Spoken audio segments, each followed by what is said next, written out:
এই তোমার নাম কি? তানিয়া। তানিয়া। এখানে একজন তানিয়া আছে। এই তোমার নাম কি? আমার নাম মশিউর রহমান সম্রাট। মশিউর রহমান সম্রাট। এই দুইজনে কতদিন যাবত এখানে থাকো? আমি তো কালকে এসে দেখলাম ওরে, তো মোটামুটি ওরে জিজ্ঞেস করলো, ও আমাকে ভাই বলে। দুইজনেই এখানে থাকো? না না না, আমি বাইরে থাকি। তো এই যে বিছানা, মানে আমি আগে এখানে থাকতাম, ও আসার কারণে আমি এখানে থাকি। কবে থেকে আসতেছে? আজকে সকালে আসতে, এই সন্ধ্যাবেলা আমি দেখে বাইরে চলে গেছি।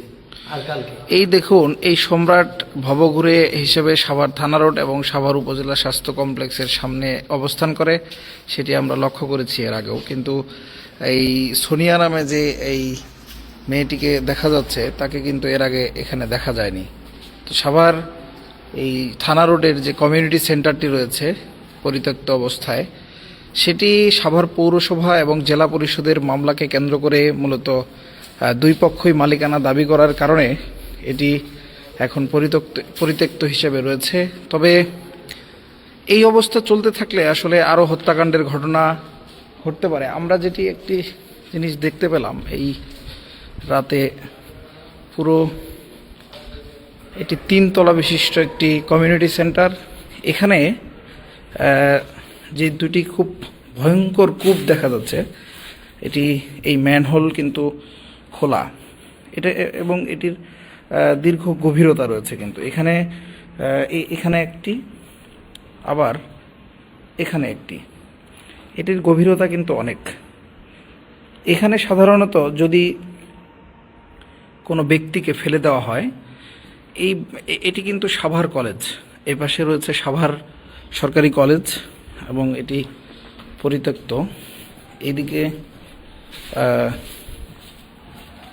এই পাশে রয়েছে সাভার প্রেস ক্লাব, এই জায়গাটি সাভার প্রেস ক্লাব, এবং এই পাশটায় বর্তমানে একটি সেনা ক্যাম্প রয়েছে। তবে পরপর এই জায়গাতেই কিন্তু 3টি লাশ পাওয়া গেছে। তো এই অবস্থায় আজ আমরা একজন ব্যক্তির শব্দ শুনে আসলে আমরা চেষ্টা করলাম ভিতরে দেখার যে আসলে কি হচ্ছে। তবে এই ভবঘুরে দুজনকে মূলত আমরা এখানে দেখতে পেলাম। তবে সাভার উপজেলা প্রশাসন, জেলা প্রশাসন এবং সংশ্লিষ্ট প্রশাসনের সকলকেই আমরা জানাবো যে সাভারবাসীর কিন্তু ইতিপূর্বে বিভিন্ন দাবি দেওয়ার মধ্যে এটি একটি, যে এই মামলাটি দ্রুত সময়ের মধ্যে নিষ্পত্তি করে এটি একটি ব্যবস্থা নেওয়ার জন্য, যথাযথ ব্যবস্থা নেওয়ার জন্য কিন্তু দাবি জানানো হয়েছিল। আমরাও